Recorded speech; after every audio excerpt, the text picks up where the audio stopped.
This is CBN News Watch. Thank you so much for joining us for CBN News Watch. I'm Ephraim Graham. It is a busy Monday. Let's begin this half hour in the Middle East. Israel and Hamas head back to the negotiating table for the release of hostages, including some Americans. But as Chris Mitchell reports from Jerusalem, Israeli Prime Minister Benjamin Netanyahu insists on maintaining principles already agreed to by Israel. Netanyahu says the plan already agreed to by Israel and supported by President Biden allows the return of hostages without jeopardizing the goals of the war. His non-negotiable principles include Israel's ability to resume the fighting, ending weapons smuggling from Egypt to Hamas, and maximizing the number of living hostages released by Hamas. In Gaza, the IDF took some foreign journalists inside Rafah, the scene of 2 months of fighting. Hamas has been building cable tunnels. Some of those tunnels are really trapped. And Hamas is building everything in a civilian neighborhood, among houses, among mosques, among the population, in order to create external ecosystem. This is part of the Rafah Brigade military framework. In the north, Israel's defense minister toured the border with Lebanon. He says what happens in Gaza won't affect the fight against Hezbollah.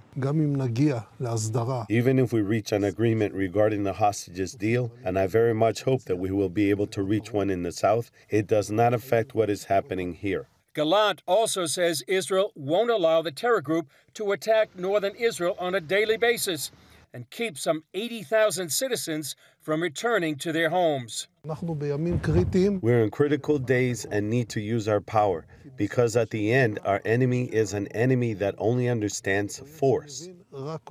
Hezbollah is continuing its attacks on the north. Sunday, it launched its deepest attack into Israel with some 20 rockets near the Sea of Galilee, where several were intercepted and one seriously wounded a civilian. Also this weekend, Hezbollah sponsor Iran announced a so-called moderate, Masoud Pezeshkian, beat a hardliner to become Iran's next president.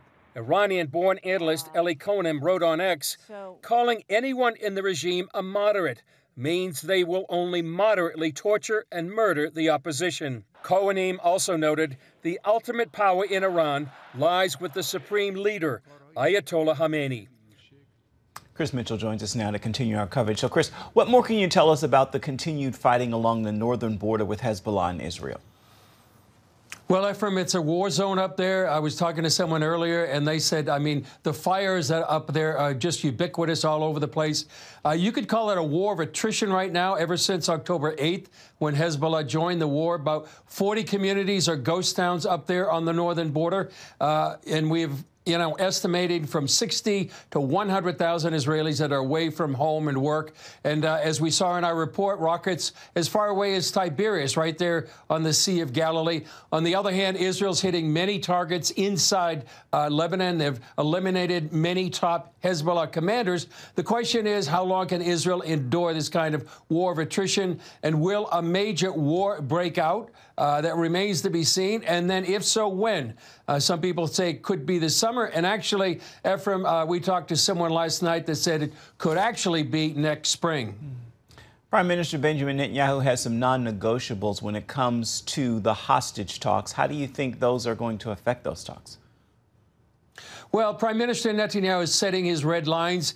He's trying to balance the two goals of the war, which are freeing the hostages on the one hand and also defeating Hamas. Many people in the streets right now, the families of the hostages, are demanding a deal at any time. On the other hand, there are other families that have hostages inside Gaza saying the priority is defeating Hamas. So it may take a long time to finish a deal, if at all. But right now, the negotiations are at least continuing. It gives some hope to what's happening. But many of these hostages' families, unfortunately and tragically, have had their hopes diminished time and time again right now. Can you break down a list or give us more detail about the possible ceasefire deal between Hamas and Israel? Well, Ephraim, it comes in three phases. The phase one would be a 6-week ceasefire. The IDF would have to pull out of many of the heavily populated areas there in Gaza. Then some of the hostages would be released. There would also be an increase in humanitarian aid. Phase two of 3 phases, negotiating a permanent end to the war, and then a withdrawal of IDF forces. Then phase 3 would be a reconstruction of Gaza, a release of all the remains of the dead hostages. Unfortunately, many of these hostages are no longer alive. And then it's not sure if Israel or Hamas can really agree to any of these conditions. Hamas is saying, we want an end to the war. We want a withdrawal of all IDF forces. And Israel wants to maintain the ability to go ahead and actually eliminate Hamas. And so those 2 conditions may be non-starters for both Hamas and Israel. Chris, Israel invited reporters into Rafah for a first visit. What more can you tell us about this? Well, this is the first time in months that international reporters have been allowed into Gaza. As we saw in our report, they saw one of those tunnels, but those are just some of the tunnels throughout Rafah. A few months ago, CBN News, we were there in Khan Yunis, and we got to see one of those tunnels that were actually where some of the hostages have been kept. What we found there in Khan Yunis, and the same thing in Rafah, these tunnels are everywhere, Ephraim, and also you have weapons everywhere. The terror infrastructure leads some to say, and that's what Yoav Gallant said many months ago, Gaza became the largest terror base in the world. They've been building these tunnels and infrastructure all the way since 2007 when they took over, right after 2 years after the Israeli disengagement in 2005. All right, Chris Mitchell reporting for us from Jerusalem. Thank you so much for your insights as always. Please continue to stay safe. Back here at home, Hurricane Beryl making landfall on the middle Texas coast early this morning. The Category 1 storm bringing heavy rainfall and strong winds. While some people prepared by boarding up windows and leaving beach towns under evacuation orders, officials are concerned not enough people are taking heed to the storm warnings, which can cause power outages and flash floods. The storm has already hit parts of Mexico and the Caribbean. In other news at this hour, President Joe Biden remains defiant in the wake of calls for him to step down as the Democrats' presidential candidate. CBN's David Brody has this story. The president made the rounds this weekend at a church in Battleground, Pennsylvania, joking slightly about the questions regarding his age and mental faculties. I know I won't look like I'm 40 years old, but I've been around a little bit. It's heck turning 40. Well, all kidding aside, you know, I've been doing this a long time. And I, honest to God, have never been more optimistic about America's future if we stick together. One group sticking together, however, seems to be Democrats, still questioning Biden's stance after his dismal debate performance. He should be mopping the floor with Donald Trump. Joe Biden is running against a criminal. It should not be even close, and there's only one reason it is close, and that's the president's age. And the one-on-one interview with ABC's George Stephanopoulos didn't quiet the critics. At one point, Biden couldn't even remember if he watched his debate performance. Did you ever watch the debate afterwards? I don't think I did, no. And he denied bad poll numbers, too. Mr. President, I've never seen a president 36% approval get reelected. Well, I don't believe that's my approval rate. That's not what our polls show. It all proved too much for staunch Democrats like former Obama advisor David Axelrod, who wrote an op-ed titled Biden's Defiant Delusion. Some of it I found sad, but he seems not to be able to compute the fact that people have these questions about him. Then news came out this weekend revealing White House logs showing President Biden's physician met with a Parkinson's disease specialist earlier this year. Still, Biden presses on, refusing to take an independent neurological test and release the results. Look, I have a cognitive test every single day. Every day I have that test. Everything I do. You know, not only am I campaigning, but I'm running the world. Leading to the question, what it would take for him to no longer run for a second term. Look, I mean, if the Lord Almighty came down and said, Joe, get out of the race, I'd get out of the race. The Lord Almighty's not coming down. I agree that the Lord Almighty is not going to come down, but if you are told reliably from your allies, from your friends and supporters in the Democratic Party, in the House and the Senate, that they're concerned you're going to lose the House and the Senate if you stay in, what will you do?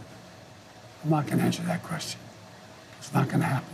Congressional Democrats are increasingly seeing things a bit differently, with more calling on Biden to get out of the race. This weekend, on a private conference call, at least 4 senior House Democrats said the president should step aside, making the drumbeat louder and possibly unavoidable. A documentary uses scripture as the basis for standing with Israel. Coming up, we're going to take a look at that for you and be sharing it right here on CBN NewsWatch. We'll be right back.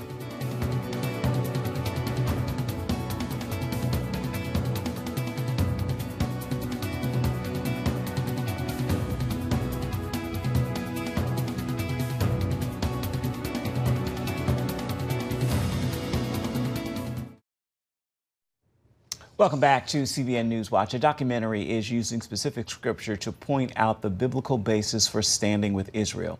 Wendy Griffith talks to the film's creator and director, who says the timing of its release is no coincidence. 8 years in the making, the production of Why Stand With Israel involved numerous trips to the Holy Land and interviews with top Christian and Jewish leaders. This is God's land.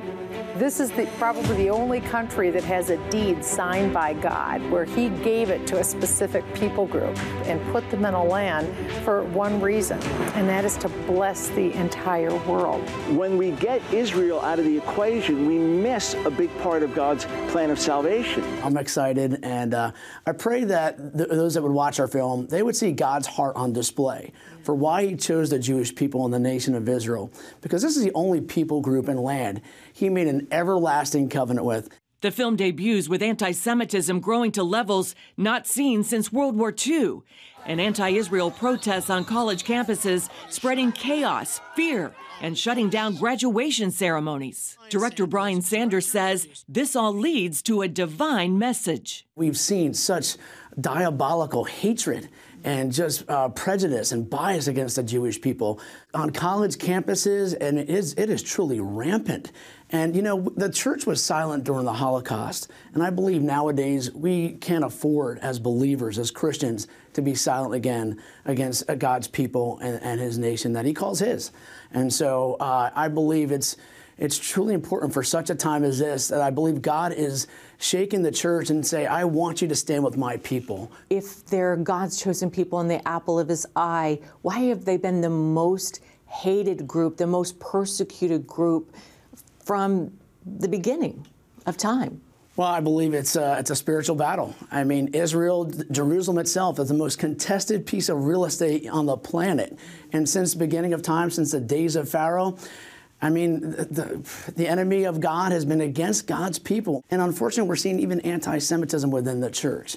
And that cannot happen. We can't allow that. Sanders reinforces that blessings follow those who stand with Israel. What comes to mind is Genesis 12:3. I will bless those who bless thee, and whoever curses you, I will curse. And through you, all the nations of the earth will be blessed. We need to be on the side of God. Wendy Griffith, CBN News. 81% of Republicans under 35 see climate change as a serious issue. Coming up, find out why one group of young conservatives is making an impact on Capitol Hill. Stay with us. You are watching CBN NewsWatch.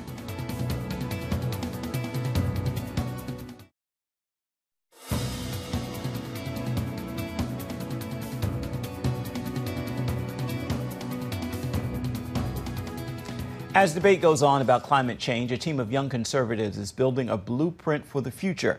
The group is working to make an impact on Capitol Hill. It's also encouraging grassroots cleanup campaigns in neighborhoods. CBN's Brody Carter reports from Florida. Our goal is just getting young people involved, getting young people outside and showing them how beautiful it is. Clean air and water are important to Danny Lindsay, a self-proclaimed conservative and Florida's state director with the American Conservation Coalition. The group encourages conservatives to join the climate conversation while also leading cleanup initiatives and restoration efforts in their own neighborhoods. Being the Christian Broadcast Network, I'm sure you guys know God calls us to be stewards of the earth. And that's something that conservatives should care about. A lot of conservatives are Christians, and we want to show them God's beautiful creation. A recent poll finds that 81% of young Republicans under 35 see climate change as a serious issue and want to take action. The bigger gap in conservation attitudes exists between political parties, with data showing Democrats as 3 times more likely than Republicans to participate in those activities. Benji Backer is working to change that.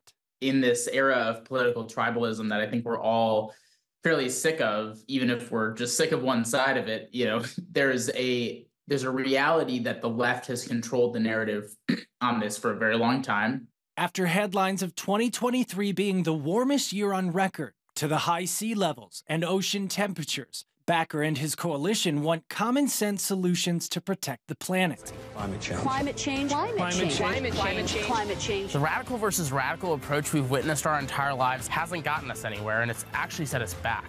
This shouldn't be about politics. This should be about our planet. Since 2017, 40,000 members have joined some 150 chapters of the American Conservation Coalition nationwide. Instead of being angry on social media or blocking traffic or throwing tomato soup at priceless paintings, what if you clean up your backyard? What if you take people in your community on a hike? What if you get your church to do a cleanup? In addition to hands-on efforts, Coalition President Chris Barnard says the organization has helped pass major legislation and is also pushing the country to make smarter decisions when it comes to energy. Instead of doing fossil fuels in China, instead of getting our uranium fuel from Russia, we need to be producing here in the United States because we can do it cleaner than anyone else, and we do it cleaner than anyone else, but we also have a moral obligation to our own national security to take some of that back. In Backer's new book, The Conservative Environmentalist, he questions the Biden administration's Green New Deal, pointing out the highly debated $93 trillion legislation would only reduce carbon emissions by 4%, according to its own statistics. He also offers that partnerships between energy companies and environmental nonprofits could be a way for America to engage in diverse energy production without financially burdening future generations. The environment is so much bigger than just environmental politics. It's about our national security. It's about our economy. It's about our neighborhoods. It's about our quality of life. While his group operates in all 50 states, Backer sees Florida as a prime location for conservationists to make a significant impact. Some of the most groundbreaking research that drives policy and conservation change comes from right here in sunny Florida at the Hub SeaWorld Research Institute. That shows you how busy we are, that the sample's just like... Scientists here lead dolphin research and rescue programs, along with habitat restoration in the Indian River Lagoon, which spans 40% of Florida's east coast. We need to go from the bottom up. We need to protect the habitat for the fish so that the fish can be healthy and so that the dolphins have enough prey.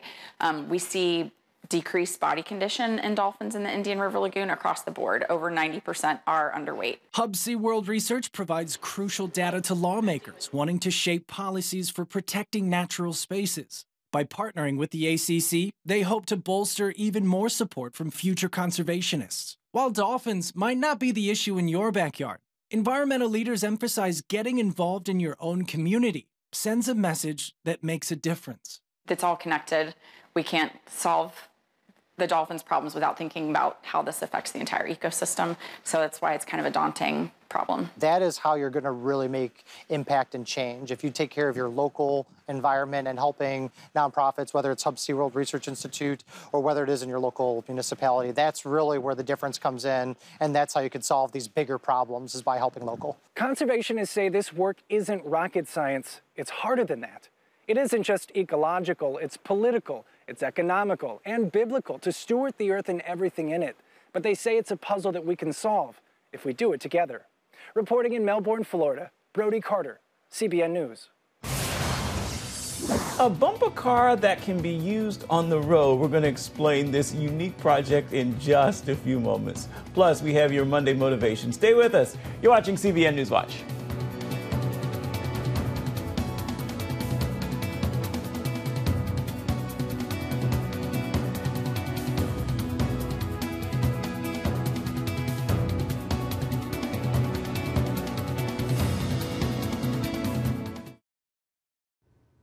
Welcome back to CBN News Watch. It's a unique project years in the making. Dan Hirorikoff took measurements of antique bumper cars at an amusement park near his home in Pennsylvania. He then got to work building a replica out of an A3-wheeled motorcycle, a 2000 Chevy Aveo. It took him 2 years to build and can legally, guess what, be driven on the road. Dan says it gets him a lot of smiles and that he is now working on a new project. How cool is that? Well, time now for your Monday motivation. I want to leave you with this thought as we begin another week together. This is one borrowed from the pages of Scripture. Weeping may endure for the night, but joy comes in the morning. So right now, it's time for you to embrace that midnight deliverance. It is morning. Put the weeping in your rear view and look ahead to see the joy. It's morning. It's morning. It is indeed morning. Well, that will do it for this edition of CBN News Watch. Thank you so much for watching. I want to remind you, you can always find more of our news programs on the CBN News Channel. You can find them there at any time. You can also find them online at cbnnews.com. Take a moment. Let us know what you think about the stories you've seen here today or any day. You can always email us. The address is right there at the bottom of your screen. It's newswatch@cbn.com. You can also reach out and touch us on Facebook, X, formerly Twitter, as well as Instagram. Hope you will join us again right back here, same time tomorrow. Thank you so much for watching. Goodbye and God bless.